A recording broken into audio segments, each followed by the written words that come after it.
نحمدہ ونصلی ونسلم علی رسولہ الکریم اما بعد فاعوذ باللہ من الشیطان الرجیم بسم اللہ الرحمن الرحیم۔ سورہ احزاب کل پڑھ رہے تھے اور سورہ احزاب کے تیسرے رکوع میں اللہ تعالیٰ کا بہت کثرت سے یاد کرنے کا ذکر ہے، صبح شام ذکر کرنے کا وہ ہے، اور اس کے بعد آپ صلی اللہ علیہ وسلم پہ درود پڑھنے کا ذکر ہے کہ اللہ سبحانہ و تعالیٰ خود بھی تم پر رحمت بھیجتا ہے اور اس کے فرشتے بھی، تاکہ وہ تمہیں اندھیروں سے نکال کر روشنی میں لے آئے۔ یہاں پہ یصلی کا لفظ ہے اور اس کا معنی یہاں پہ سب کی بات ہے، اور جبکہ یہاں سے ایک دو رکوع آگے وہاں پہ خاص طور پہ ارشاد ہے کہ ان اللہ و ملائکتہ یصلون علی النبی یا ایھا الذین آمنوا صلوا علیہ وسلموا تسلیما۔ آپ صلی اللہ علیہ وسلم پہ درود و سلام کے فضائل ہیں، اور آپ صلی اللہ علیہ وسلم کی صفات بیان فرمائی گئی ہیں کہ انا ارسلناک شاہدا و مبشرا و نذیرا۔ ہم نے آپ کو گواہی دینے والا، خوشخبری سنانے والا اور ڈر سنانے والا بنا کے بھیجا ہے، اور اللہ کی طرف بلانے والا اللہ کے حکم سے، اور سراج منیر بنا کے بھیجا ہے۔ یہ آپ صلی اللہ علیہ وسلم کی 5 صفات یہاں پہ مذکور ہیں۔ ان میں سے پہلی صفت شاہد کا لفظ ہے۔ شاہدن کا معنی گواہ ہے، اور گواہ وہ شخص گواہی دیتا ہے جو دیکھتا ہے تو وہ گواہی دیتا ہے۔ اسی سے عام طور پہ یہ ہمارے دیوبندی اور بریلوی حضرات کے اندر جو اختلاف ہیں وہ اختلافات لفظی ہیں، حقیقی اختلافات نہیں۔ اب اہل سنت والجماعت کا یہ عقیدہ ہے کہ آپ صلی اللہ علیہ وسلم کے سامنے امت کے اعمال پیش کیے جاتے ہیں، اور آپ صلی اللہ علیہ وسلم کے سامنے جب اعمال پیش ہوتے ہیں تو آپ صلی اللہ علیہ وسلم گواہی دیں گے، تو آپ صلی اللہ علیہ وسلم کو ہمارے اعمال کی خبر ہو جاتی ہے جب اعمال آپ صلی اللہ علیہ وسلم کے سامنے پیش ہوتے ہیں، تو اس لحاظ سے آپ صلی اللہ علیہ وسلم گواہ ہیں۔ اور یہ قرآن کریم میں دوسری جگہوں پہ بھی ذکر آیا ہے، تو اس کا ترجمہ بریلوی حضرات حاضر ناظر کرتے ہیں، یعنی وہ کہتے ہیں کیونکہ گواہ وہ ہوتا ہے جو کہ دیکھتا ہے اور سنتا ہے، موجود ہوتا ہے، تو وہ اس سے استدلال کرتے ہوئے یہ لفظ استعمال کرتے ہیں آپ صلی اللہ علیہ وسلم کے لیے۔ لیکن یہ ان کا بھی یہ عقیدہ نہیں ہے کہ آپ صلی اللہ علیہ وسلم بیک وقت ہر جگہ موجود ہیں، یہ بریلوی علماء کا عقیدہ نہیں ہے۔ ان کا عقیدہ بھی یہی ہے کہ آپ صلی اللہ علیہ وسلم کو ہمارے اعمال کا پتہ چل جاتا ہے، کیونکہ اعمال پیش ہوتے ہیں آپ صلی اللہ علیہ وسلم پہ۔ البتہ عام آدمی اس سے بات تشدد کی طرف لے جاتا ہے، اس طرف لے جاتا ہے، ورنہ علماء کا جو کہنا ہے کہ وہ یہی ہے کہ آپ صلی اللہ علیہ وسلم ہمارے اعمال کی انہیں خبر ہو جاتی ہے، اور اتنا اہل سنت والجماعت کا سب کا عقیدہ ہے۔ باقی یہ سمجھنا کہ آپ صلی اللہ علیہ وسلم ہر وقت ہر جگہ موجود ہیں، اس کے وہ قائل نہیں ہیں۔ اگر ایسا ہوتا تو آپ صلی اللہ علیہ وسلم کو ہجرت کی کیا ضرورت تھی، مکہ سے مدینہ تشریف لے جانے کی کیا ضرورت تھی، جب آپ صلی اللہ علیہ وسلم وہاں پہ آلریڈی موجود تھے۔ اسی طرح آپ صلی اللہ علیہ وسلم غزوات میں تشریف لے کے گئے۔ غزوہ اور سریہ کا جو فرق ہے وہ آپ صلی اللہ علیہ وسلم کی ساتھ جانے یا نہ جانے سے فرق پڑتا ہے، تو وہ اصطلاح بے معنی ہو جاتی ہے۔ تو یہ معنی یعنی اب ان کے ہاں علماء کے نزدیک یہ معنی نہیں ہے، وہی معنی ہے جو اہل سنت والجماعت کے، بس یہ لفظی اختلاف ہے۔ اسی طرح مثلا بریلوی حضرات کے بارے میں مشہور ہے کہ وہ حضور کو عالم الغیب مانتے ہیں اور ہم نہیں مانتے، تو وہ کوئی ایسا عالم الغیب نہیں مانتے۔ عالم الغیب کا لفظ اس کا یہ مطلب نہیں ہے وہ لیتے کہ آپ صلی اللہ علیہ وسلم کو ہر چیزیں ایسے پتہ ہے، خود بخود پتہ ہے سارے غیب کا، جیسے اللہ تعالیٰ کو علم ہے، اس کے وہ قائل نہیں ہیں۔ وہ اس بات کے قائل ہیں کہ غیب کی خبریں آپ صلی اللہ علیہ وسلم کو پتہ تھیں اور آپ نے امت کو دیں، اس بات کے ہم بھی قائل ہیں۔ لیکن صرف اختلاف جس بات میں ہے وہ یہ ہے کہ آیا اس کو اللہ تعالیٰ کے عطا کرنے سے جو علم عطا ہوا ہے، جو غیب عطا ہوا ہے، یعنی جنت کی، جہنم کی، آخرت کی ساری خبریں غیب کی ہیں، اور ہمیں یہ ساری خبریں جناب نبی کریم صلی اللہ علیہ وسلم نے دی ہیں، ساری غیب کی خبریں۔ لیکن سوال اس بات کا ہے کہ آیا ان غیب کے جاننے سے کیا آپ کو عالم الغیب کہا جا سکتا ہے یا نہیں کہا جا سکتا؟ دیوبندی حضرات یہ کہتے ہیں کہ آپ صلی اللہ علیہ وسلم کے پاس تمام انسانوں سے زیادہ غیب ہے، سب سے زیادہ غیب کا علم اللہ نے جناب نبی کریم صلی اللہ علیہ وسلم کو دیا، لیکن کیونکہ وہ آپ صلی اللہ علیہ وسلم کو اللہ کی عطا کرنے سے ہے تو وہ علم غیب نہیں ہے، علم غیب صفت اللہ کی ہے، اور وہ ہے کہ جو خود بخود پتہ ہے، یہ بتانے سے جو پتہ چلے وہ علم غیب نہیں ہے۔ تو یہ بھی اختلاف لفظی ہے بات، یعنی جو ہم بات علم غیب کا، عالم غیب ہونے کا کیا مطلب ہے، وہ مطلب دونوں کے یہاں سیم ہے، لیکن بات فرق صرف یہ ہے کہ اس کو عالم غیب کہہ سکتے ہیں یا نہیں کہہ سکتے، سمجھ بات کی۔ اسی طرح آپ صلی اللہ علیہ وسلم کو نور کہنے کا جو مسئلہ ہے کہ آپ صلی اللہ علیہ وسلم کی ذات، علماء دیوبند اس بات کے قائل ہیں کہ آپ صلی اللہ علیہ وسلم کو اللہ نے نورانی بنایا، آپ صلی اللہ علیہ وسلم سراپا نور ہے۔ نور کیا؟ آپ صلی اللہ علیہ وسلم تنویر ہیں، آپ کے ساتھ جو لگتا ہے وہ نورانی بن جاتا ہے۔ صحابہ سارے نورانی ہیں، آپ صلی اللہ علیہ وسلم نورانی ہیں، آپ کے صحابہ سب نورانی ہیں، آپ کے جسم سے نکلنے والے اعمال نورانی ہیں، اور وہ جو ان اعمال کو اختیار کرتا ہے وہی نورانی بن جاتا ہے۔ تو لیکن کیا آپ صلی اللہ علیہ وسلم ایک انسان تھے یا انسان نہیں تھے؟ تو اس بارے میں وہ حضرات بھی یہی کہتے ہیں کہ انما انا، قرآن کریم میں بتایا گیا انما انا بشر مثلکم، میں تم جیسا انسان۔ لیکن یہ ہم پہلے بات کر چکے ہیں کہ آپ صلی اللہ علیہ وسلم کے لیے جو عام انسانوں جیسے انسان نہیں ہیں، آپ صلی اللہ علیہ وسلم بہت اعلیٰ انسان ہیں۔ یہ جیسے وہ ایک عرب شاعر نے کہا ہے کہ محمد بشر لیس کالبشری، محمد بشر ہیں لیکن عام بشروں جیسے بشر نہیں ہیں۔ یاقوت حجر لیس کالحجری، یاقوت پتھر ہے لیکن کیا اس کو ایک عام پتھر مانا جا سکتا ہے؟ یاقوت یاقوت ہے، عام پتھر عام پتھر ہے۔ تو جناب نبی کریم صلی اللہ علیہ وسلم بہت نورانی ہیں، اور قد جاءکم من اللہ نور و کتاب مبین، آپ صلی اللہ علیہ وسلم نور بن کے آئے ہمارے پاس۔ لیکن جو آپ صلی اللہ علیہ وسلم کا جو نور ہے وہ صفاتی طور پہ ہے، ذاتی طور پہ آپ صلی اللہ علیہ وسلم بشر ہے۔ تو اور جیسا کہ قرآن میں بتایا گیا اور اللہ تعالیٰ نے ارشاد فرمایا کہ ہم نے انسانوں میں سے جو ہے تم میں سے نبی بنا کے بھیجا۔ تو یہ جو اختلافات ہے، اب یہ اختلافات جو ہے ہمارے لفظی اختلافات ہیں، اور ان اختلافات کی وجہ سے بات کو بڑھانا، ناراض ہو جانا، الگ الگ، یہ ایک ناپسندیدہ سی بات ہے۔ اور خاص طور پہ اگر بالفرض کوئی اس میں اور بھی کوئی اصطلاح کے اندر کوئی تفصیلات میں کوئی فرق ہے تو بھی یہ اتنا بڑا مسئلہ نہیں ہے۔ سب سے بڑا مسئلہ اس وقت یہ ہے امت کا کہ لوگ جو ہے اس وقت امت کا سب سے بڑا مسئلہ یہ ہے کہ لوگ جناب نبی کریم صلی اللہ علیہ وسلم کو ہی نہیں مان رہے، آپ صلی اللہ علیہ وسلم کے دین کو ہی نہیں مان رہے، اللہ تعالیٰ کو نہیں مان رہے، اور ہم جو ہے ایک فروعی باتوں کے اندر لگ کے، اور ان باتوں کی وجہ سے عوام میں یہ تاثر، وہ جو لوگ جو دین سے دور کر رہے ہیں، جو اللہ کو نہیں مان رہے، نبی کو نہیں مان رہے، دین کو نہیں مان رہے، وہ آپ کے اور ہمارے ان لفظی اختلافات کی بنیاد پہ لوگوں کو متنفر کر رہے ہیں دین سے کہ دیکھو دیندار آپس میں یہ ان کے اختلاف ہیں تو اس سے لہذا دین کو ہی چھوڑ دو۔ تو اس وقت ہمیں اگر کوئی اختلافی بات بھی ہے، کوئی بات ایسی ہے جس میں رائے کا اختلاف ہے، تو اسے جو ہے اس پہ اس موضوع کو بات نہ کریں، ان کو ترک کر کے اور جو اتفاقی موضوعات ہیں ان کے اوپر بات کرنی چاہیے، اور ایک دوسرے کے ساتھ پیار محبت والی بات، جوڑ کی صورت پیدا ہونی چاہیے۔ دیندار جڑیں گے، اہل دین جڑیں گے تو اللہ سبحانہ و تعالیٰ دین کو عام فرمائیں گے، اور ورنہ یہ کہ ساروں کو جو ہے سارے پٹتے جائیں گے اور سارے مصیبتوں کا شکار رہیں گے۔ اللہ تعالیٰ ہمیں سمجھ عطا فرمائے۔ اس میں آپ صلی اللہ علیہ وسلم کی بہت ساری صفات بتائی گئی ہیں، اور آپ صلی اللہ علیہ وسلم کی خصوصیات بتائی گئی ہیں۔ آپ کو خصوصی طور پہ اجازت تھی کہ آپ جو ہے جن سے چاہیں، اگر کوئی نکاح کے بغیر جو ہے وہ مہر کے بغیر نکاح کی بھی اگر کوئی عورت آپ کو ہبہ کرتی ہے اپنا آپ، تو اس کا بھی اجازت دی گئی تھی۔ اور پھر اس کے بعد آپ صلی اللہ علیہ وسلم کو جو نکاحوں کی اجازت تھی وہ ختم ہوئی، اس کا بھی ذکر ہے، لا یحل لک النساء من بعد، کہ اب آپ نے یہی آپ کی بیویاں رہیں گی اور ان کے بعد آپ نے اور شادی نہیں کرنی،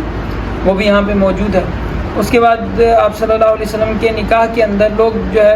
کھانا کھانے گئے اور بیٹھے رہے وہاں پہ، تو اس کا بتایا گیا ہے کہ نبی صلی اللہ علیہ وسلم تو لحاظ کرتے ہیں، تو انسانوں کو آداب سکھائے گئے ہیں کہ آپ نے اگر کسی جگہ دعوت پہ گئے ہیں تو جو مقصد ہے وہ مقصد پورا کریں اور چلے جائیں، لوگوں کو پریشانی کا باعث نہ بنے۔ اسی طرح آپ صلی اللہ علیہ وسلم پہ درود و سلام کا ذکر ہے کہ اللہ اور فرشتے نبی صلی اللہ علیہ وسلم پہ درود پڑھتے ہیں، اور اے ایمان والو تم بھی نبی صلی اللہ علیہ وسلم پہ درود پڑھو۔ اور یہاں پہ حجاب کا ذکر ہے، حجاب کی آیات ہیں کہ یا ایھا النبی قل لازواجک و بناتک و نساء المؤمنین یدنین علیہن من جلابیبہن، کہ اپنے جو ہے چادریں اپنے اوپر گرا لیں، بڑی چادر لیں کہ جس کے ذریعے سے جو ہے ان کی جسمانی ساخت محسوس نہ ہو سکے۔ تو پردے کا مقصد یہ ہے کہ عورت کی جو ہے وہ پہچانی نہ جا سکے۔ اگر پہچانی جائے، اگر عورت کے جسمانی اعضاء محسوس ہو رہے ہوں تو اس برقعے کا، اس جلباب کا کوئی فائدہ نہیں ہے۔ تو جلباب کی شرط یہ ہے، جلباب کا مقصد یہ ہے کہ جو ہے وہ ستر ہو اور اس کی جو ہے کسی طرح سے اس کا جسم ظاہر نہ ہو۔ تو اس میں حضرت موسیٰ علیہ السلام کا ذکر ہے کہ لوگوں نے حضرت موسیٰ علیہ السلام کو تکلیف پہنچائی تو اللہ تعالیٰ نے بری کر دیا اس سے جو انہوں نے کہا، کان عند اللہ وجیہا۔ تو یہ حضرت موسیٰ علیہ السلام کو یہ ایذا کیسے پہنچائی، یہ اس میں ایک قارون کا واقعہ بھی معروف ہے۔ قارون کا واقعہ اس کہ اس نے بھی حضرت موسیٰ علیہ السلام کے خلاف تہمت گھڑی تھی، اور اس کے علاوہ ایک حضرت شعیب علیہ السلام جب تشریف لائے تھے، جو ان کی کتاب کے مطابق میں ذکر کر رہا ہوں کہ ان کی کتاب کے مطابق حضرت موسیٰ علیہ السلام کے خلاف جو بنی اسرائیل نے لڑائی کی اور ان کو ناراض کرنے، حضرت موسیٰ علیہ السلام ناراض ہوئے، ان میں سے کچھ واقعات ہیں، جن میں سے ایک حضرت موسیٰ علیہ السلام کی شادی کے متعلق بھی مسئلہ تھا کہ حضرت موسیٰ علیہ السلام نے جو اہلیہ تھی ان کے متعلق ان کے لوگ ان سے ناراض ہوئے تھے۔ تو ہمارے ہاں تفسیروں میں بعض واقعات مشہور ہیں، تو ان کا جیسے پتھر والا ایک واقعہ مشہور ہے، تو یہ ان کی کتاب میں موجود نہیں ہے۔ اور واللہ عالم، اللہ تعالیٰ حفاظت فرمائے۔ اللہ نے جناب تمام نبیوں کی ہر طرح سے حفاظت فرمائی ہے، اللہ تعالیٰ ان کی ہر طرح سے پردہ پوشی فرماتے ہیں۔ سورہ سبا ہے، اس کے بعد سبا میں قوم سبا کا ذکر ہے خاص طور پہ، تو اس وجہ سے اس سورت کا نام سورہ سبا ہے۔ اور قوم سبا کا واقعہ بیان کرنے سے پہلے حضرت داؤد اور حضرت سلیمان کا ذکر ہے۔ تو حضرت داؤد علیہ السلام کے بارے میں ارشاد ہے، وَلَقَدْ آتَيْنَا دَاوُودَ مِنَّا فَضْلًا يَا جِبَالُ أَوِّبِي مَعَهُ وَالطَّيْرُ، کہ حضرت داؤد علیہ السلام جب پڑھتے تھے تو پہاڑ ان کے ساتھ گنگناتے تھے۔ تو یہ لفظ یہ بتا رہے ہیں کہ حضرت داؤد علیہ السلام کسی ایسے شہر میں تھے جو پہاڑوں سے گھرا ہوا تھا۔ اور اب یہاں پہ آگے بھی وہ بات آ رہی ہے، تو اس لیے یہ بات واضح کرنا، یہ ہم پہلے بھی اس میں جو کتاب مقدس کے ضمن میں بات کی اس میں بھی ہم یہ بات کر چکے ہیں کہ ہمارے ہاں عام طور پہ یہ یہودیوں کی کتاب میں یہ لکھا ہوا ہے کہ جو ایلیا نے آنا تھا وہ سامرا کے علاقے میں آنا تھا۔ سامرا کا علاقہ ہے، اس کے اندر ایلیا نے آنا، اور ایلیا آپ صلی اللہ علیہ وسلم کے بارے میں اسی سے ہمارے ہاں بھی بعض لوگوں نے یہ تصور کر لیا کہ جو آخری جو امام مہدی آئے گا وہ بھی سامرا کے علاقوں سے آئے گا۔ اب سامرا کا جو مشہور علاقہ ہے وہ علاقہ ہے عراق کے اندر، اور یہ جو یہودی جس شہر کو سامرا کہہ رہے ہیں وہ سامرا عراق والا سامرا نہیں ہے، کیونکہ یہ کہہ رہے ہیں جو سامرا کا علاقہ ہے اس سامرا کا علاقہ بیت ایل کے ساتھ ہے۔ تو اس سے یہ پتہ چلتا ہے کہ وہ عراق والا شہر نہیں، انہوں نے اپنی اس میں اسرائیل میں موجودہ انہوں نے اسرائیل کے اندر ایک جگہ کو جو غزہ کی جو پٹی ہے اور اس طرف کا علاقہ ہے یہاں پہ انہوں نے اسی طرح یہ جو مغربی کنارہ جسے کہتے ہیں وہ اس کے اوپر انہوں نے بیت اللہیہ یا بیت ایل ایک جگہ فرض کی ہے، اسے یہ سامرا مانتے ہیں۔ یہ سامرا وہ نہیں ہے جو کہ بابل شہر کا سامرا ہے۔ اچھا، اب یہ سامرا تو کسی طرح سامرا بنتا ہی نہیں ہے، یعنی جس کو یہ سامرا کہہ رہے ہیں اب یہ کہیں کہ کسی طرح یہ کسی وقت میں یہ عراق کا حصہ رہا تھا تو عراق کا حصہ بھی نہیں رہا تھا۔ تو یہ دراصل یہ جو اس تورات میں جو تحریف کرنے والا شخص ہے نہمیہ، جس نے دوسری دفعہ ایران کے اس کے بعد جب بادشاہ نے خانہ کعبہ بنا دیا تھا، اس نے دوبارہ بیت المقدس بنایا تھا، تو یہ سامرا کے لفظ کی جو ایجاد ہے یہ بظاہر اس نہمیہ نے کی ہے۔ اور اس نے کیونکہ جب یہ دوسرا ہیکل بنایا تو اس وقت اس نے ساری علاقائی تحریف جو ہے اس نے کی، اور اس نے کہا کہ اصل کعبہ وہ نہیں ہے، اصل ہیکل وہ نہیں ہے جو کہ جہاں پہ مکہ کے لوگ رہ رہے ہیں، بلکہ اس کی بجائے اصل ہیکل وہ ہے جو کہ ہم یہاں پہ رہ رہے ہیں۔ اور اس نے ان لوگوں کو، مکہ کے لوگوں کو، اور ان کو یہ کہا کہ یہ سامرا ہے۔ یہ سامرا کیوں کہا اب اس کے لیے جو ہے مختلف سفر ناموں کا میں نے مطالعہ کیا، اس میں یہ مجھے بات سمجھ میں آئی کہ سفر ناموں میں قدیماً میں لکھا ہے، آج بھی ہم اگر دونوں کو کمپیئر کریں، سامرا کے شہر کو اور مکہ کے شہر کو کمپیئر کرتے ہیں تو سامرا کا شہر اور مکہ کا شہر بالکل ایک جیسے ہیں، دونوں کے چاروں طرف پہاڑ گھرے ہوئے ہیں، دونوں پہاڑوں کے اندر گھرے ہوئے شہر ہیں۔ تو اس نے یہ جو بیانیہ جو پیش کیا، اس نے بیانیہ یہ پیش کیا کیونکہ یہ بخت نصر ہمیں قید کر کے سامرا میں لے کے گیا تھا، بخت نصر سب کو قید کر کے لے کے گیا تھا سامرا میں۔ تو اس نے کہا کہ یہ مکہ کے لوگ جو ہیں جب یہ واپس آئے تو یہ سامرا میں وہاں پہ وہ سامرا کو دیکھ دیکھ کے ان کو جو ہے سامرا کے بت دیکھ دیکھ کے ان کو بھول گیا، اور اب انہوں نے آ کے کیا کر لیا ہے، اب مکہ کو سامرا سمجھ لیا اور مکہ کے اندر جو ہے یہ بیت ایل بنا کے گھر بنا کے بیٹھ گئے ہیں، حالانکہ اصل گھر تو وہ بیت المقدس ہے۔ تو یہ سامرا کا لفظ مکہ کے لیے اس نے ایجاد کیا تھا، اور سامرا جو ان کے لیے جو جگہ ہے جس میں ان کے لیے کہا گیا ہے کہ وہ جو ایلیا نے آنا ہے وہ سامرا میں بیت ایل میں آنا ہے، بیت ایل کے علاقے میں آنا ہے، بیت ایل میں سامرا یعنی بیت ایل کو سامرا انہوں نے کہا، تو وہ آپ صلی اللہ علیہ وسلم کے بارے میں ہے، اور پہاڑوں والا شہر ہے وہ مکہ کا شہر ہے، وہ پہاڑ ہے، سامرا میں بھی اسی طرح پہاڑ ہیں، چاروں طرف پہاڑوں میں گھرا ہوا ہے جیسے مکہ پہاڑوں کے اندر گھرا ہوا ہے۔ تو اس کے بعد انہوں نے وہ سارا وہ سامرا اس کو کہا، پھر بعد میں حضرت عیسیٰ علیہ السلام جب آئے اور اس کے بعد انہوں نے دوسری تحریف کی تو انہوں نے سامرا کا علاقہ بھی یہاں سے اٹھا کے وہیں پہ وہ کر دیا، اس کے بارے میں ہم تفصیلی بات اس کتاب کے ذیل میں کر چکے ہیں۔ تو یہ حضرت داؤد علیہ السلام کا اللہ تعالیٰ بتا رہے ہیں کہ حضرت داؤد علیہ السلام کو جس شہر میں بھیجا تھا وہ پہاڑوں سے گھرا ہوا تھا، یا جبال اوبی معہ والطیر، تو ایسا پہاڑوں کے اندر گھرا ہوا شہر اسرائیل کے اندر موجود نہیں ہے۔ سمجھ بات، بیت المقدس کے جس شہر کو جس جگہ میں وہاں پہ بھی ایک پہاڑی ہے، کوئی بہت زیادہ پہاڑ وہاں پہ موجود نہیں ہے۔ حضرت سلیمان علیہ السلام کا ذکر ہے کہ حضرت سلیمان علیہ السلام کو صبح کا ایک مہینے کا سفر کرتے تھے اور شام کو 1 مہینے کا سفر کرتے تھے، اور ہم نے ان کے لیے تارکول کا تانبے کا چشمہ بہا دیا تھا۔ حضرت داؤد علیہ السلام کے لیے تو یہ ذکر ہے کہ ہم نے ان کے لیے تانبا نرم کر دیا تھا، اور حضرت سلیمان علیہ السلام کے لیے یہ ہے کہ ان کے لیے تانبے کا چشمہ نکلا تھا۔ یہ کہاں سے نکلا تھا یہ واللہ اللہ بہتر جانتے ہیں۔ جن حضرت سلیمان علیہ السلام کے کام کرتے تھے یہاں پہ اس کا ذکر ہے، اور پھر اس کے بعد قوم سبا کا ذکر ہے۔ یہ جو واقعہ ہے اس کے بعد قوم سبا کا ذکر کر کے یہ انسانوں کو یہ ہمیں یہ سمجھانے کے لیے اس میں ایک ہنٹ ملتی ہے کہ حضرت سلیمان علیہ السلام کہاں پہ رہتے ہوں گے۔ اس کا آپ اندازہ لگا سکتے ہیں کہ حضرت سلیمان علیہ السلام جو ہے انہوں نے حضرت جو قوم سبا ہے اس کے ساتھ حضرت سلیمان علیہ السلام کی رشتہ داری تھی، اور حضرت سلیمان علیہ السلام کا بیٹا جو رہبام ہے وہ ملکہ بلقیس کی اولاد تھی۔ اب انہوں نے اپنی کتاب میں رہبام کی والدہ ملکہ بلقیس نہیں مانی، انہوں نے اپنی کتاب میں یہ کہا ہے کہ ملکہ بلقیس کی جو ہے وہ شادی سلیمان نے خود اپنے ساتھ نہیں کی تھی،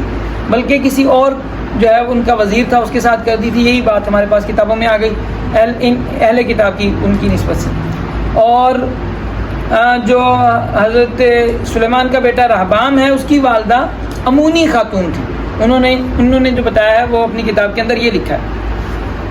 لیکن ہمیں جب ہمیری جو شاعری ہے، ہمیریوں نے جو ان کی کتابیں ہمارے پاس موجود ہیں تاریخی، وہ اصل میں در حقیقت شاعری ہے جو انہوں نے کہی ہوئی ہے، اور وہ بعد میں اس کو کتابی طور پہ جمع کر دیا گیا۔ تو اس شاعری کے اندر بتایا گیا ہے کہ رہبام اپنے ماموں کے پاس آیا تھا جب بنی اسرائیل نے بغاوت کی، تو بنی اسرائیل یہ سبا میں ملکہ جو سبا کا علاقہ ہے یہاں پہ اپنے ماموں کے ساتھ آیا، اور ماموں نے مل کے وہاں پہ حملہ کیا،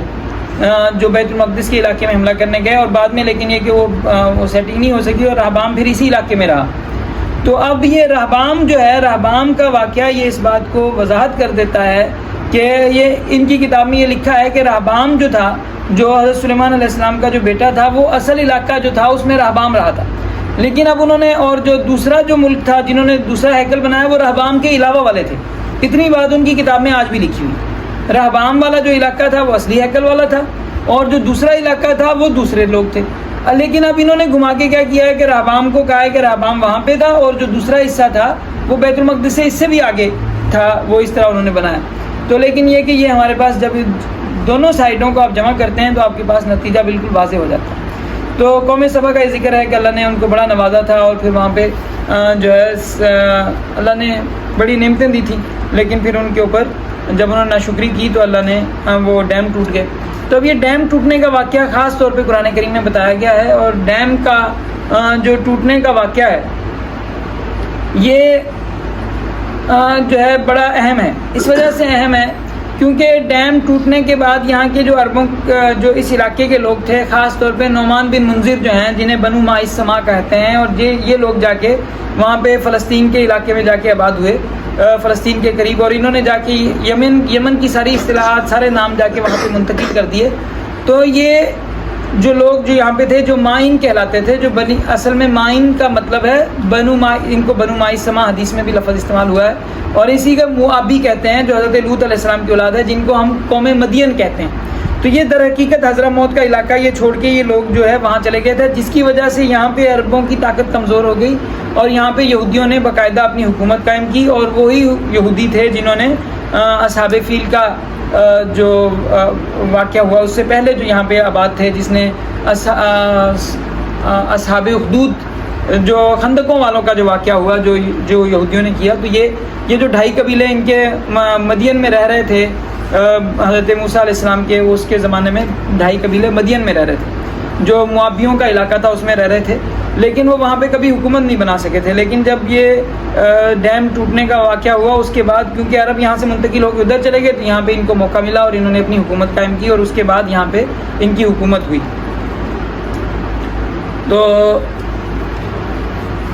اس میں اللہ سبحانہ و تعالیٰ کی قدرت کا ذکر ہے، قیامت کا ذکر ہے، آپ صلی اللہ علیہ وسلم کا ذکر ہے کہ وما ارسلناک الا کافۃ للناس، اللہ نے آپ صلی اللہ علیہ وسلم کو پورے انسانوں کے لیے بھیجا ہے، سارے انسانوں کے لیے بھیجا ہے، اور خوشخبری سنانے والا، ڈر سنانے والا بنا کے بھیجا ہے، لیکن اکثر لوگ نہیں جانتے. اور قیامت والے دن وہاں پہ جو غریب اور امیر ہوں گے ان کا آپس میں جھگڑا ہوگا. غریب کہیں گے یا اللہ ان کی وجہ سے، امیروں کی وجہ سے اور طاقتوروں کی وجہ سے، متکبرین کی وجہ سے ہم جہنم میں آئے ہیں. تو وہ کہیں گے کہ ہم نے تمہیں مجبور نہیں کیا تھا. تو یہاں پہ ان کے اس قیامت والے دن کے جھگڑے کا ذکر ہے. اور اس کے بعد اللہ سبحانہ و تعالیٰ کی طرف سے ایک خطاب ہے، قل انما اعظکم بواحدہ، اے پیغمبر ان سے کہو کہ میں تمہیں ایک بات کی نصیحت کرتا ہوں، ان تقوموا للہ مثنی وفرادا، تم دو اکیلے اکیلے کھڑے ہو کے ہو جاؤ، اور ثم تتفکروا، پھر غور و فکر کرو، ما بصاحبکم من جنہ، کہ یہ جو نبی تمہارے پاس پیغام لے کے آیا ہے اس کو کوئی بیماری تو نہیں ہے، کوئی بیماری نہیں ہے. ان ہوا الا نذیر لکم بین یدی عذاب شدید، یہ تمہیں ڈرا رہا ہے، کسی بڑی مصیبت سے ڈرا رہا ہے، کہ تمہیں یہ جس نے کبھی ساری زندگی کے اندر تم سے کوئی لالچ نہیں رکھا، تمہیں کوئی جھوٹ نہیں بولا، کبھی تمہیں کوئی وہ نہیں کی، تو وہ تمہارے لیے اتنا فکر مند ہے، تم اسے تکلیف پہنچا رہے ہو، اور وہ تمہیں جو ہے تمہارے لیے دعوت دے رہا ہے. تو وہ تم سے ما سألتکم من اجر فهو لکم، اگر کچھ مانگ رہا ہے تم سے اس پہ کہ بھئی تم لوگ جمع کر کے مجھے حکومت دے دو یا یہ دے دو، ایسی کوئی بات کہہ رہا ہے تو بھئی وہ سب کچھ تم لے لو. ایسا اس نے کوئی مطالبہ نہیں کیا، اس کا مطالبہ صرف اور صرف یہ ہے کہ تم جو ہے تم لوگ اللہ سے، عذاب سے بچ جاؤ اور مصیبت سے بچ جاؤ. تو یہ ایک تنہائی میں فکر کرنے کا اور غور کرنے کی دعوت ہے کہ دیکھو آپ کو سچ سمجھ میں آ جائے گا. اور یہ ایک طریقہ ہے حق سمجھنے کا، حق کو پہچاننے کا، کہ کہیں پہ بھی اگر آپ کو شک ہے، اللہ نے ہر انسان کے اندر ایک مفتی رکھا ہے، ہر انسان کے اندر جو ہے ایک ضمیر اللہ نے بٹھایا ہے، کہ جو انسان کو جب کوئی بھی بات ہو، آدمی کو سمجھ میں نہ آئے یہ درست ہے غلط ہے، تو آدمی تنہائی میں بیٹھ کے سوچے، اپنے سارے ان کا جائزہ لے کہ کیا مقاصد ہو سکتے ہیں، لالچ کہاں پہ ہے، دنیاوی مفاد کیا ہیں، اور حقیقت کیا ہے، اور یہ ساری باتیں تو اللہ تعالیٰ حق سمجھا دیتے ہیں. کوئی بھی آدمی جو بھی حق سمجھنا چاہے دل سے، اللہ سبحانہ و تعالیٰ کی جو دعوت ہے وہ یہی ہے کہ آدمی سچے دل سے جو ہے حق کے لیے ماننے کے لیے، حق سمجھنے کے لیے تیار ہو جائے، پھر اس کو اللہ تعالیٰ حق دکھائے. البتہ جو آدمی حق نہ ماننے کا ارادہ کر لے کہ بس یہ ہمارے آباء و اجداد کا طریقہ ہے، ہم نے یہی اپنا کے رکھنا ہے، تو اس کو جو ہے وہ اس کے لیے کچھ بھی نہیں ہو سکتا. اس میں سورہ فاطر ہے، سورہ فاطر کے اندر اس کی ابتدا فاطر کا معنی پیدا کرنا ہے، اور اللہ تعالیٰ نے سارے آسمان و زمین کو پیدا فرمایا ہے، فرشتوں کو بنایا ہے. فرشتوں کا ذکر ہے کہ اللہ نے دو پروں والے فرشتے بنائے ہیں، 3 پروں والے فرشتے بنائے ہیں، اور یعنی دونوں طرف 3 ہیں، دونوں طرف 2 ہیں، دونوں طرف 4 ہیں، اور جس کو چاہتا ہے بڑھا دیتا ہے، جس کو چاہتا ہے کم کر دیتا ہے. تو حضرت جبریل علیہ السلام کے بارے میں آتا ہے کہ اللہ نے 600 پر ان کو عطا فرمائے، تو جسے چاہتا ہے اللہ تعالیٰ جیسے نواز دیتا ہے. اس میں اللہ سبحانہ و تعالیٰ کی قدرت کے نشانیاں ہیں کہ کیسے اللہ نے انسان کو پیدا کیا اور کیسے بارشوں کا نظام کیسے چلتا ہے اور کیسے پانی دو دریا چل رہے ہیں، ایک جو ہے وہ میٹھا ہے اور دوسرا جو ہے کڑوا ہے،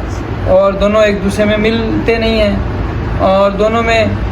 جو ہے وہ گوشت تازہ گوشت بھی ہے اور زیورات بھی نکل رہے ہیں۔ اب یہ واقعات، یہ وہ جگہ ہیں جہاں پہ آپ صلی اللہ علیہ وسلم اپنی زندگی میں تشریف نہیں لے کے گئے۔ یہ مختلف جگہوں پہ دنیا میں 2-3 جگہیں ہیں جہاں پہ یہ وہ ہے، یعنی کھارا اور میٹھا پانی ساتھ چلتے ہیں۔ ان میں سب سے زیادہ جو معروف اور علاقہ ہے وہ اٹلانٹک اوشین میں جو بحیرہ ہے، یہ جہاں پہ اٹلانٹک اور یہ دوسرا امریکہ کی دونوں طرف والے جو سمندر جہاں پہ ملتے ہیں، یہ جنوبی امریکہ کے بالکل نیچے، تو یہ والا علاقہ ہے جہاں پہ ایک طرف میٹھا پانی ہے اور ایک طرف کڑوا پانی ہے، جو ہے وہ صاف پانی ہے، ایک طرف سفید پانی ہے اور ایک طرف جو ہے وہ کالا پانی ہے، اور دونوں ساتھ چل رہے ہیں۔ یہ تو رنگ کے لحاظ سے دونوں ساتھ ہیں، اور میٹھا اور کڑوے کی مثال دوسری جگہ پہ ہے کہ میٹھا اور پانی اور کڑوا پانی ساتھ چلتے ہیں۔ یہ تو بظاہر دونوں کڑوے ہیں۔ تو بہرحال یہ قرآن کریم نے مختلف دنیا کی جو حالات ہیں ان کا بیان فرمایا ہے، اور اسی طرح اللہ تعالیٰ ارشاد فرماتے ہیں کہ اندھا اور بینا برابر نہیں ہو سکتے، روشنی اور اندھیریاں برابر نہیں ہو سکتے، سایہ اور دھوپ برابر نہیں ہو سکتے، زندے اور مردے برابر نہیں ہو سکتے۔ تو یہ اللہ سبحانہ آپ صلی اللہ علیہ وسلم کا پھر ذکر ہے، انا ارسلناک بالحق بشیرا و نذیرا، آپ کو حق کے ساتھ اور خوشخبری سنانے والا، ڈر سنانے والا بنا کے بھیجا ہے۔ اور یہاں پہ اللہ سبحانہ تعالیٰ ارشاد فرماتے ہیں کہ اللہ نے آسمان سے پانی اتارا، پھر اس سے مختلف رنگوں والے پھل پیدا کیے، اور پہاڑوں میں رنگ برنگے پتھر ہیں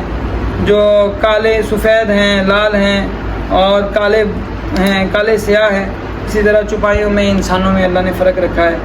اور اس کے بعد ارشاد ہے کہ انما یخشی اللہ من عبادہ العلماء، اللہ کے بندوں میں سے جو اہل علم ہیں وہی اللہ سے حقیقی طور پہ ڈرتے ہیں۔ تو بعض نے اس سے یہ مراد دیا ہے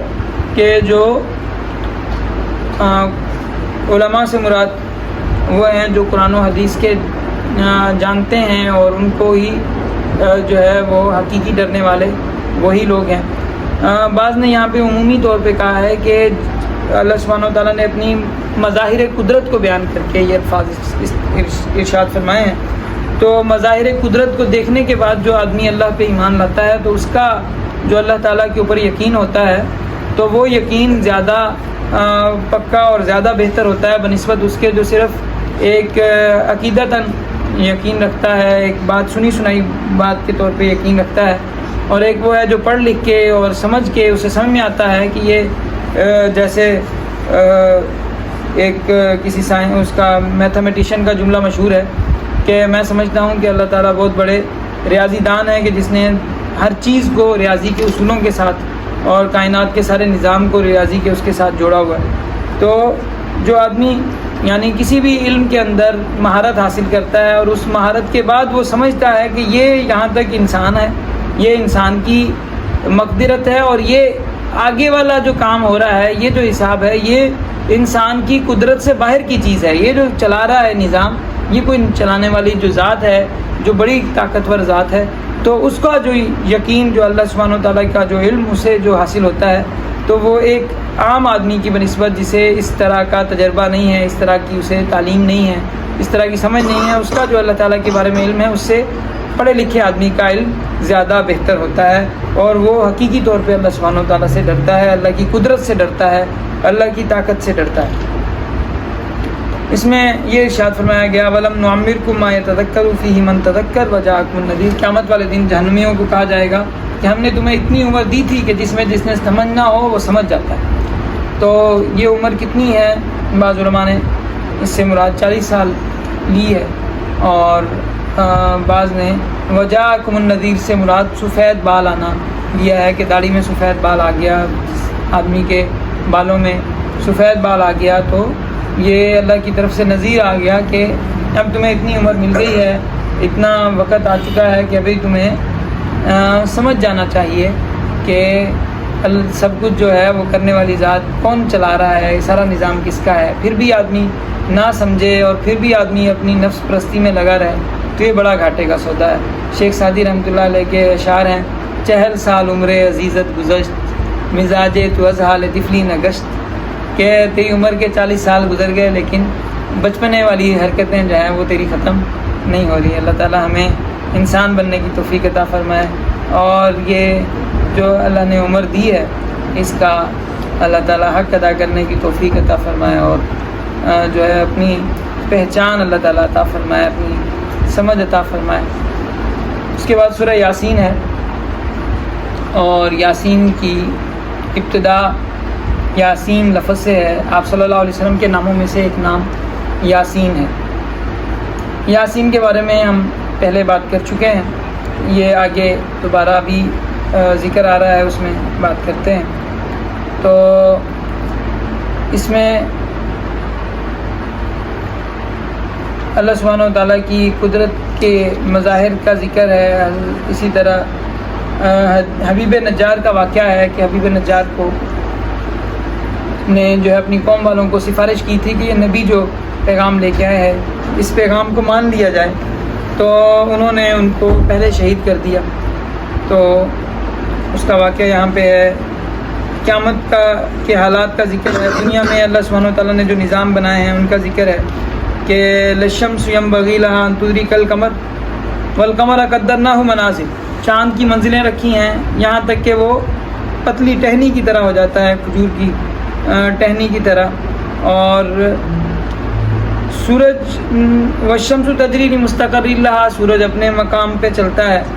اور یہ اللہ تعالیٰ کا اندازہ ہے کس طرح اللہ نے نظام بنایا ہے. سورج خود بھی کہیں جا رہا ہے، سورج اپنے پورے سولر سسٹم کے ساتھ خود کہیں جا رہا ہے. جو ہے ایسا نہیں ہے کہ سورج ایسے ایک جگہ پہ کھڑا ہے اور ستارے اس کی گردش کر رہے ہیں، سیارے، بلکہ سورج اپنے تمام پلانٹ کے ساتھ سورج ایسے جا رہا ہے آگے. سورج خود کہیں پہ جا رہا ہے، کوئی سورج کا کوئی اور مدار ہے جس کے گرد سورج گھوم رہا ہے. اب یہ پتہ نہیں ہے کہ اس کا مدار کہاں پہ ہے، سمجھ بات کی نہیں. تو اللہ تعالیٰ ارشاد فرماتے ہیں کہ سورج بھی جو چل رہا ہے اپنے مستقر کی طرف. تو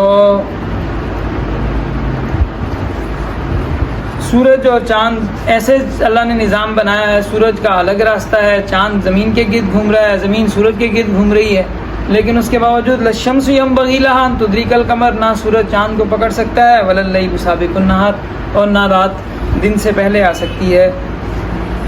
سارے اپنے مدار کے اندر تیر رہے ہیں. یہ ساری کی ساری اللہ تعالیٰ کی قدرت ہے. اور قیامت والے دن کا ذکر ہے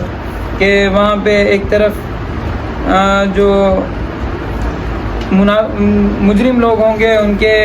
مہریں لگا دی جائیں گی، اور ان کے ہاتھ پاؤں جو ہے وہ بولیں گے، اور دوسری طرف ایمان والے ہیں تو ان کے لیے وہاں پہ نعمتیں ہوں گی، اور سلام قولا من رب رحیم، ان کو سلامتی ملے گی. اور اسی طرح یہاں پہ یہ ذکر ہے کہ اللہ تعالیٰ جسے لمبی عمر دیتے ہیں تو اس کی طاقت میں، خلقیت میں کمی آ جاتی ہے. انسان ایک وقت میں اللہ تعالیٰ بڑا طاقتور بناتے ہیں، بڑی صحت دیتے ہیں، بڑی عقل دیتے ہیں،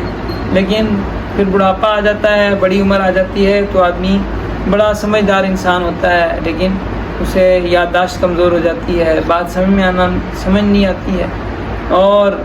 بڑا طاقتور انسان ہوتا ہے لیکن جو ہے وہ چلنے سے معذور ہو جاتا ہے، اور ہر طرح کی کمیاں آ جاتی ہیں. یہاں پہ ان کی کافروں کی ایک اس کا ذکر ہے. ایک کافر آیا آپ صلی اللہ علیہ وسلم کے پاس اور ایک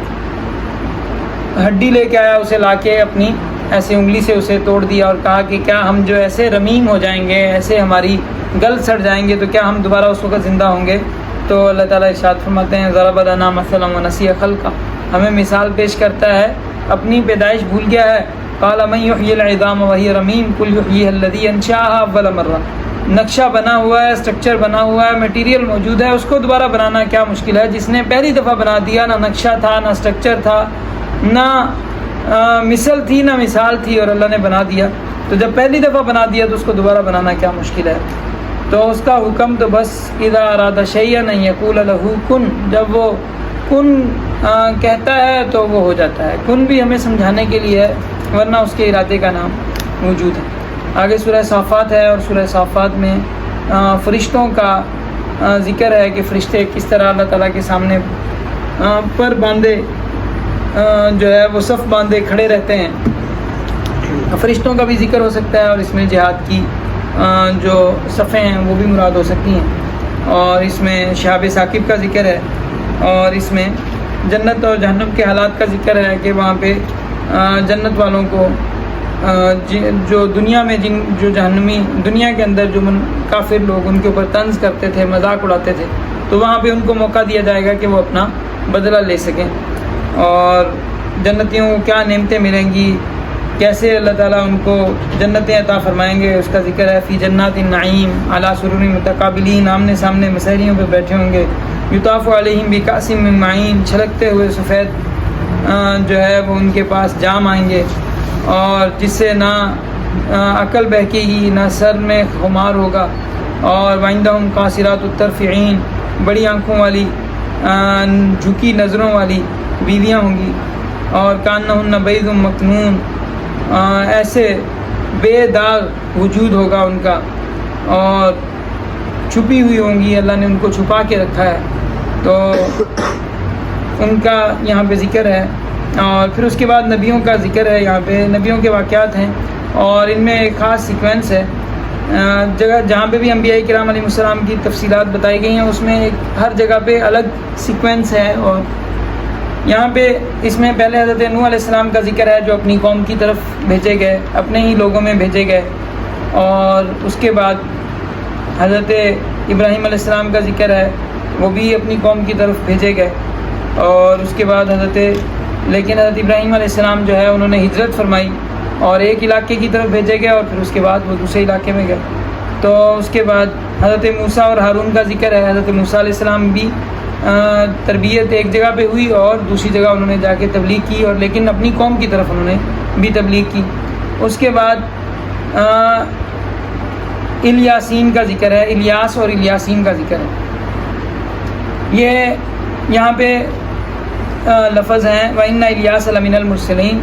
الیاس رسولوں میں سے ہیں. اِذْ قَالَ لِقَوْمِهِ أَلَا تَتَّقُونَ، جب انہوں نے اپنی قوم کو کہا کہ کیا تم ڈرتے نہیں ہو. تَدْعُونَ بَالًا وَتَذَرُونَ أَحْسَنَ الْخَالِقِينَ، کیا تم بال کی عبادت کرتے ہو اور احسن الخالقین کو چھوڑتے ہو. اللہ ربکم رب آبائکم الاولین، اللہ کو جو تمہارا رب ہے اور تمہارے پہلے آبا کا رب ہے. فَكَذَّبُوهُ فَإِنَّهُمْ لَمُحْضَرُونَ إِلَّا عِبَادَ اللَّهِ الْمُخْلَصِينَ وَتَرَكْنَا عَلَيْهِ فِي الْآخِرِينَ سَلَامٌ عَلَىٰ إِلْيَاسِينَ. تو اب یہاں پہ الیاسین اور الیاس کا لفظ ہے. قرآن کریم میں اور جگہوں پہ بھی الیاس لفظ آیا ہے، اور الیاسین یہ لفظ اس سے ملتا جلتا ہے جو سورہ یاسین کی ابتدا میں ہے، یاسین والقرآن الحکیم. اب یہ الیاس کون سے نبی ہیں؟ یہ عمومی طور پہ ایلیا جو ان کی کتاب میں بتایا گیا ہے اسی کو کہا گیا ہے، الیاس سمجھا گیا ہے. جو ان کی کتاب کے اندر ایلیا کی جو کہانی بتائی گئی ہے اسی کو الیاس مفسرین نے بیان کیا. اب اس میں اور اس کا علاقہ جو ہے وہ بالابک، ایک اردن کے اندر جو ہے لبنان کے اندر ایک شہر ہے بالابک، اس کو یہ مانا گیا ہے کہ وہاں پہ یہ آئی تھی. حالانکہ الیاس کے وہ جو ایلیا ان کی کتاب میں آ رہا ہے اس کے بالابک کے طرف آنے کے وہ بھی قائل نہیں ہے. بالابک ایک شہر ہے جو بعد میں بظاہر نہمیہ نے یہ تجویز کیا ہوگا اس طرح کا نام، اور در حقیقت یہ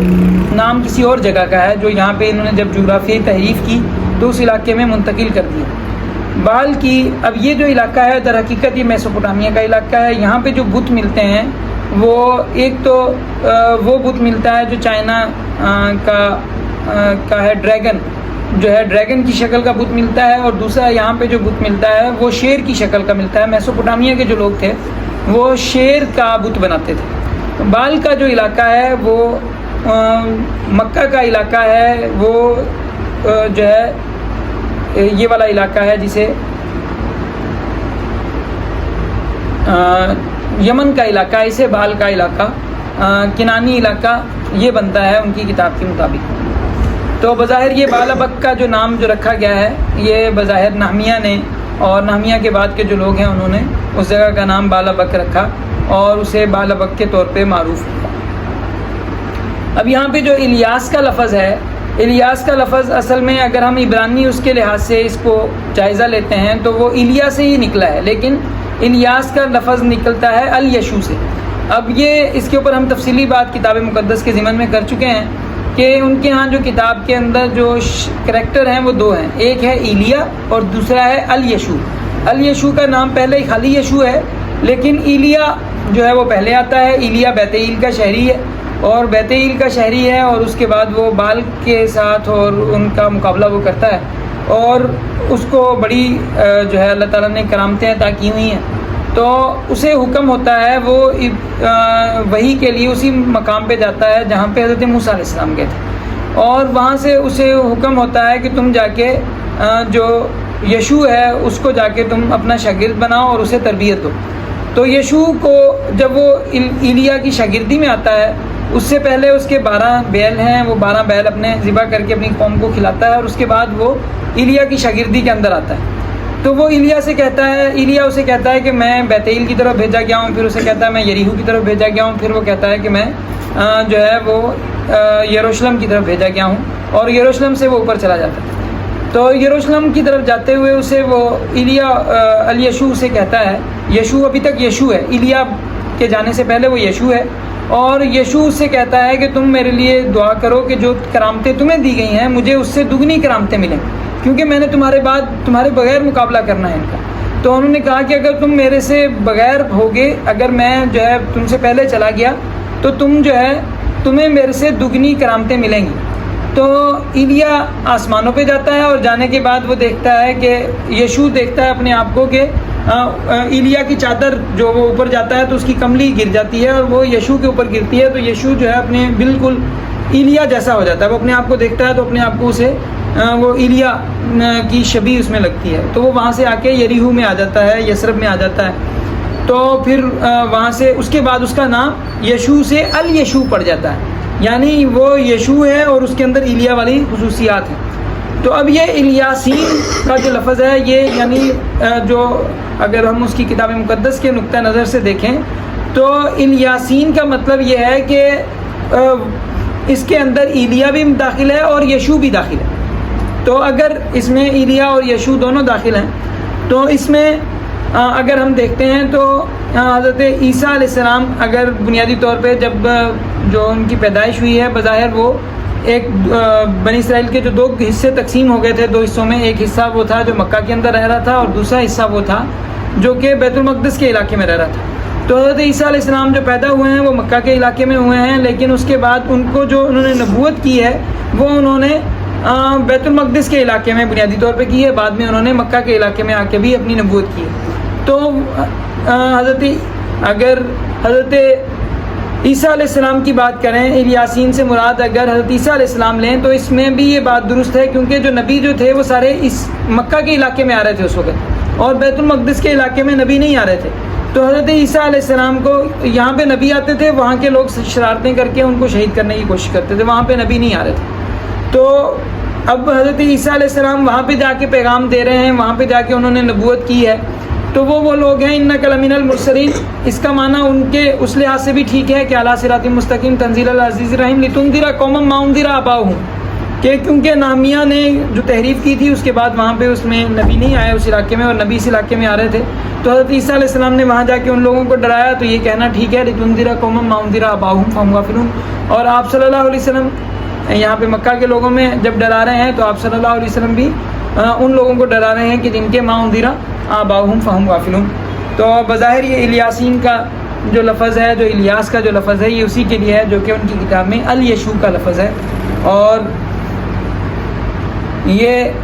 جناب نبی کریم صلی اللہ علیہ وسلم کے بارے میں ہی یہ ممکنہ طور پہ ہو سکتا ہے استعمال ہوا ہو۔ اللہ تعالیٰ اس کی صحیح حقیقت اللہ ہی واقف ہیں، اور اس کے بارے میں یقینی بات تو حضرت عیسیٰ علیہ السلام جب آسمانوں سے تشریف لائیں گے وہی آ کے بتا سکیں گے۔ تو ہم تو یعنی ہمارے پاس تو جو قرآن کریم کے جو واقعات ہیں ہم ان کو اہل کتاب کے ساتھ جو ان کی کتاب ہے اس کے ساتھ میچ کر کے کچھ مماثلت ڈھونڈنے کی جو ان کو بات سمجھائی جا رہی ہے تو اس کو سمجھنے کی کوشش کر رہے ہیں، اس لحاظ سے یہ بات۔ اب اس میں حضرت مثلا الیاس جو ہیں وہ اپنی قوم کی طرف بھی بھیجیں گے، پہلے جو نبی ہیں وہ سارے اپنی قوم کی طرف بھیجے گئے ہیں، حضرت موسیٰ اپنی قوم کی طرف بھیجے گئے، حضرت ابراہیم اپنی قوم کی طرف بھیجے گئے، حضرت نوح اپنی قوم کی طرف بھیجے گئے. اس کے بعد حضرت یاسین کا ذکر ہے جو اپنی قوم اور دوسری قوم دونوں کی طرف بھیجے گئے. اس کے بعد یہاں پہ حضرت لوط کا ذکر ہے جو اپنی قوم کے علاوہ کی طرف بھیجے گئے، یعنی جو اپنی قوم ہے ان کی طرف نہیں بھیجے گئے. حضرت لوط علیہ السلام جو ہے وہ دوسری قوم کی طرف ان کو حکم ہوا کہ آپ ان میں جائیں اور امورا کی جو بستیاں ہیں ان میں جا کے تبلیغ کریں، تو وہ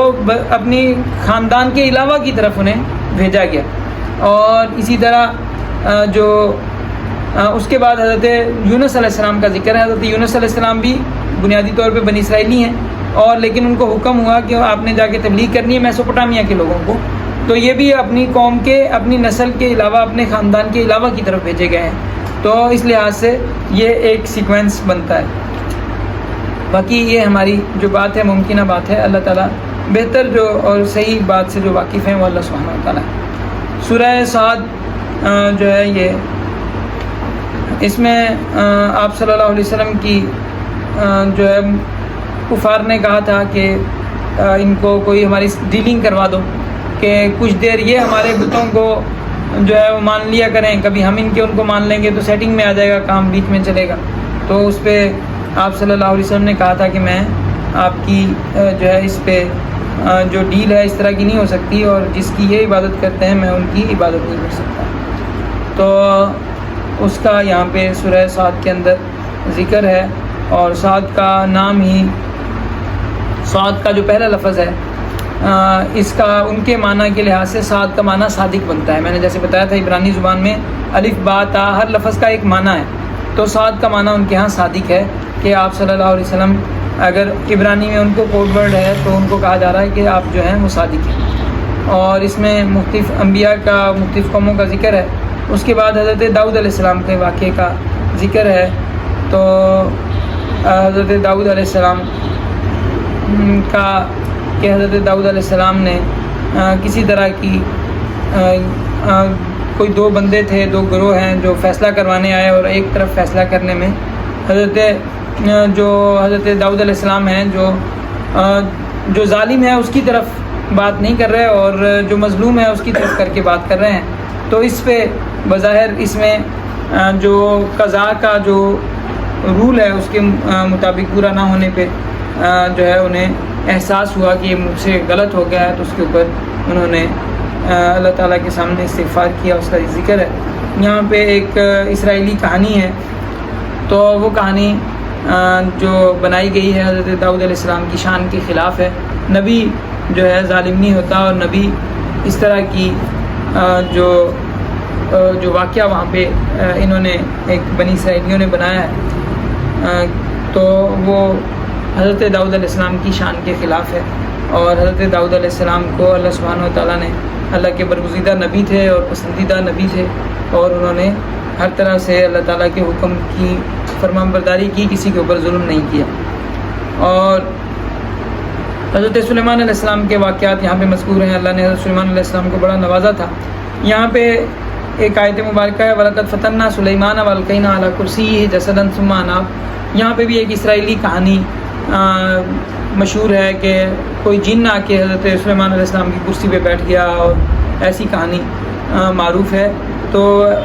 یہ ساری کی ساری واحیات باتیں ہیں، اور اس طرح کی یہ بات ان کا یہ جو قصہ ہمارے پاس تفسیروں کے اندر موجود ہے، یہ ان کی کتاب کے اندر بھی موجود نہیں ہے. جن والی جو کہانی ہے یہ تالمودی روایت ہو سکتی ہے، لیکن جو ان کی کتاب ہے، کتاب کے اندر اس طرح کا واقعہ نہیں ہے. البتہ ایک واقعہ اس طرح کا جو ممکنہ طور پہ ہو سکتا ہے وہ یہ ہے کہ حضرت داؤد علیہ السلام کے اور بھی بیٹے تھے، اور حضرت سلیمان علیہ السلام کے علاوہ اور بیٹے تھے، اور جو بڑا بیٹا تھا وہ بھی حضرت سلیمان علیہ السلام کے علاوہ تھا، لیکن وہ اس کے اندر عقل و سمجھ ویسی نہیں تھی جیسی حضرت سلیمان علیہ السلام کی تھی، اور اسی طرح اس کی صلاحیتیں حضرت سلیمان علیہ السلام جیسی نہیں تھیں. حضرت داؤد علیہ السلام نے اپنی زندگی میں ہی حضرت سلیمان علیہ السلام کو جو ہے اپنی ان کے ساتھ ایک طرح سے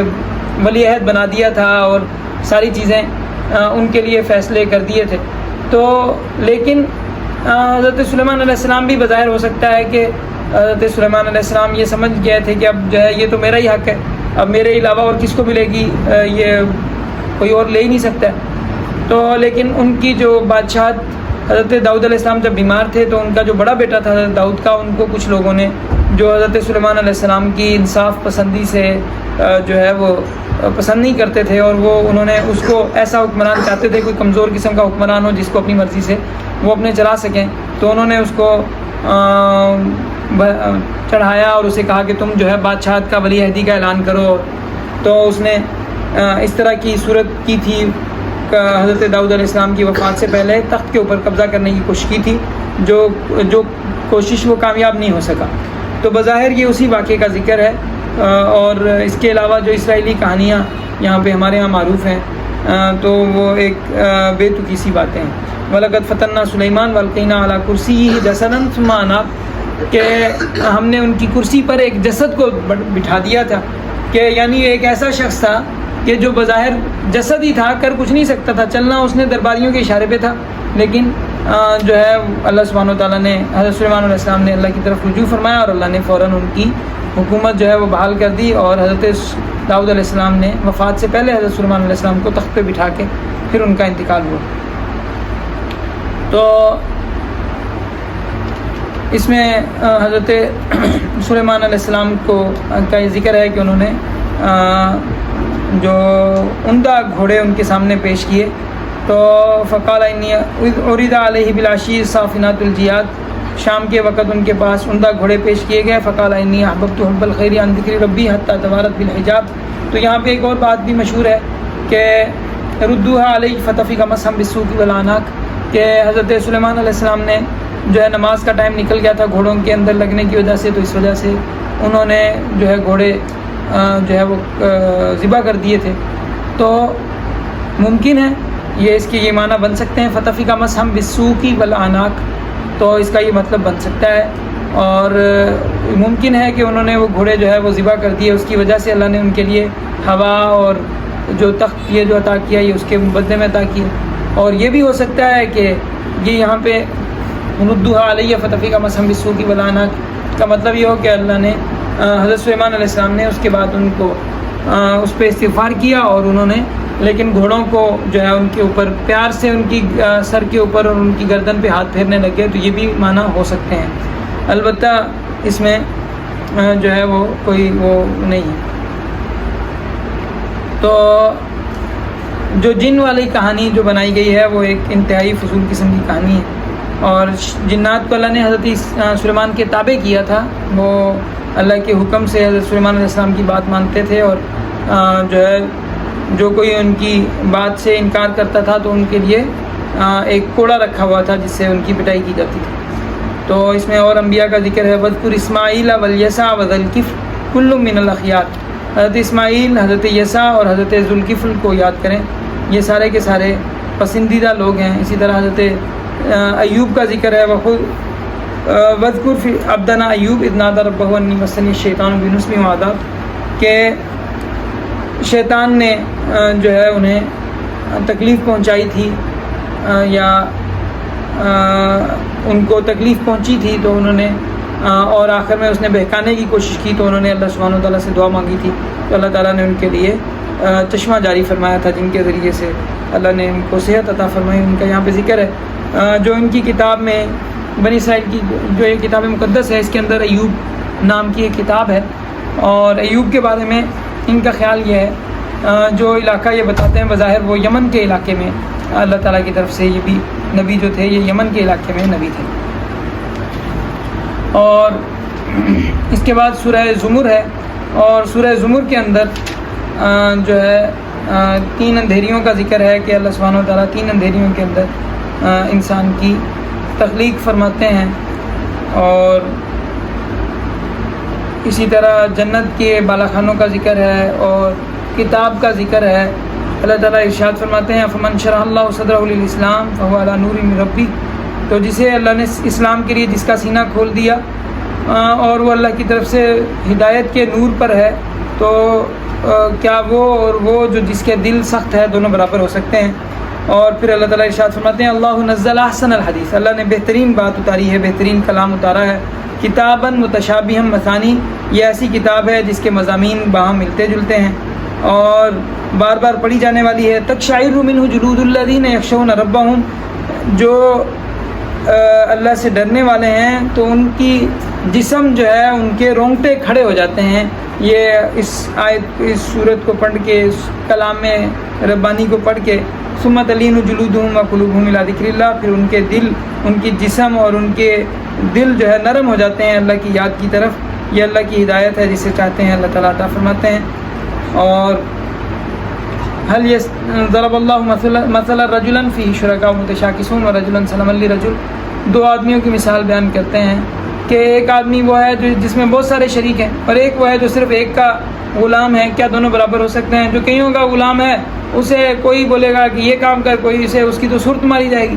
اور ایک جو ہے جو صرف ایک آقا کا غلام ہے تو اس کے لیے اپنے آقا کی کو راضی کرنا، اس کی فرمان پورے کرنا بہت آسان ہے. اور یہ دونوں باتیں برابر ہو سکتی ہیں. بل اکثرهم لا يعلمون، لیکن اکثر لوگ نہیں جانتے. انک میت وانہم میتون ثم انکم یوم القیامۃ عند ربکم تختصمون، آپ بھی آپ کو بھی موت آئے گی اور وہ لوگ بھی مرنے والے ہیں. یہ کہتے تھے کہ آپ صلی اللہ علیہ وسلم کے بارے میں اس طرح کی باتیں کرتے تھے کہ یہ ابتر ہیں اور یہ اس دنیا سے پردہ فرما جائیں گے، اس کے بعد ان کا کوئی بھی پیچھے نام لینے والا نہیں ہوگا. تو اللہ تعالیٰ فرماتے ہیں کہ آپ نے اگر اس دنیا سے پردہ فرمانا ہے تو انہوں نے بھی مرنا ہے، انہوں نے کون سا باقی رہنا ہے، اور فیصلہ اللہ کے پاس ہونا ہے. تو البتہ اس کے بارے میں ہم تفصیلی بات کل کر چکے ہیں کہ نبی علیہ السلام بھی دنیا سے پردہ فرماتے ہیں، تمام انبیاء نے دنیا سے پردہ فرمایا، لیکن نبی کی جو حیات ہے، نبی کو قبر میں ایک خاص طرح کی زندگی عطا ہوتی ہے. اور الانبیاء واحیاء فی قبورہم، اپنی قبر میں زندہ ہیں، اور ان کی جو زندگی ہے وہ شہداء کی زندگی سے افضل ہے. کہ شہید جو ہے اس کو وہ بھی زندہ ہے لیکن اس کی بیوہ جو ہے دوسری شادی کر سکتی ہے، اس کی میراث تقسیم ہو سکتی ہے، لیکن نبی کی جو زندگی ہے وہ اس سے افضل اس طرح ہے کہ نبی کی جو بیوہ ہے وہ بیوہ نہیں ہوتی، نبی کی بیوہ ہوتی نہیں ہے، وہ مومنوں کی ماں رہتی ہیں، وہ دوسری جگہ شادی نہیں کر سکتی. اور نبی کی جو میراث ہے وہ تقسیم نہیں ہوتی، اور ان کو ایک خاص طرح کی اللہ تعالیٰ زندگی عطا فرماتے ہیں. اور اللہ کے نبی صلی اللہ علیہ وسلم نے ارشاد فرمایا کہ میرے پاس میری امت کے جو اعمال ہیں وہ پیش کیے جاتے ہیں اور میں ان کے اوپر گواہی دوں گا. اور اسی طرح جو میں دور سے میرے اوپر سلام پڑھتے ہیں وہ مجھ تک پہنچایا جاتا ہے، اور جو میری قبر کے پاس سلام پڑھتے ہیں میں انہیں جواب دیتا ہوں. تو اللہ تعالیٰ ہمیں جناب نبی کریم صلی اللہ علیہ وسلم کی سنت پہ، آپ صلی اللہ علیہ وسلم کی صورت اور سیرت کو اپنانے کی اللہ تعالیٰ توفیق عطا فرمائے. آپ صلی اللہ علیہ وسلم کی زندگی کو اپنانے کی توفیق عطا فرمائے. آپ کے طریقوں کے مطابق اپنی زندگی کو ڈھالنے کی توفیق عطا فرمائے. باقی دعوانا الحمدللہ.